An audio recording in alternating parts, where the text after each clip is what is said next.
ఏందో నేను రాంబాబు అన్న గురించి మాట్లాడకూడదనుకుంటే మాటలు అలా తన్నుకుంటూ వస్తున్నాయి. ఎందుకంటే రాంబాబు అన్న చేసే పనులు అలా ఉన్నాయి మరి.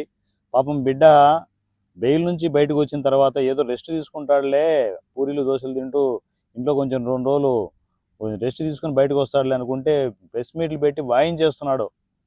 అన్నా జగనన్న, నువ్వు చెప్పినట్టు రాంబాబు అన్న టైగరే అన్న.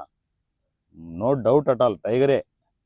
మరి అలాంటి టైగర్ మన వైఎస్ఆర్సీపీలో ఉన్నందుకు మనం సిగ్గుపడాలనా, గర్వపడాలనా అనేది మనం ఆలోచించుకోండి. దాని గురించి కాదు కానీ, అసలు సిగ్గు శరం లేకుండా ప్రెస్ మీట్లు పెట్టి వాయించేసే రాంబాబు అన్న రానున్న కాలంలో ఏమో పార్టీ పెట్టే ఆలోచనలు కూడా కనిపిస్తున్నాయని నేను అనుకుంటున్నాను. నా ఫీలింగ్. ఏం పార్టీ పెట్టే సత్తా లేదన్నా రాంబాబు అన్నకి? అనర్గళంగా మాట్లాడతాడు. పని ఉన్నా లేకపోయినా కూడా మైకుల మీదకి వస్తాడు. ఈ విషయం ఉన్నా లేకపోయినా కూడా ఏదో ఒకటి మాట్లాడుతుంటాడు. ఇంకా కుదరలేదు అనుకుంటే ప్రెస్ మీట్లకు బ్రేక్ ఇచ్చేసి కాసేపు ఆ పండగ ఈ పండగ అని చెప్పేసి బ్రేక్ డ్యాన్స్లు వేస్తుంటాడు. మంచి ఊపులో డ్యాన్స్ వేస్తుంటాడు. ఈ వయసులో కూడా కొంచెం చూసుకొని ఆ డ్యాన్స్లు వేసేప్పుడు కింద పడే మన బాత్రూంలో కింద పడ్డామంటే నేను చాలా ఫీల్ అయిపోయాను తెలుసా.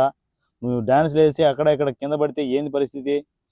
ఏవో చూడనా ఒకసారి ఉచిత సలహా ఇవ్వాలని ఆ సలహాని నీ ముందు పెడుతున్నా. చూడు, ఏమైనా పార్టీ పెట్టే ఆలోచన ఉంటే నేను కూడా వచ్చేస్తానా.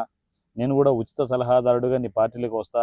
అంటే జగనన్న ఎలాగూ ఉంటాడులే కానీ చెబుతున్నా, జగనన్న కాంబినేషన్లో జగనన్నకు సపోర్టుగా పొత్తు ధర్మాన్ని పాటిస్తూ ఏదైనా పార్టీ పెట్టే ఆలోచన ఉంటే ఒకసారి చూడన్నా.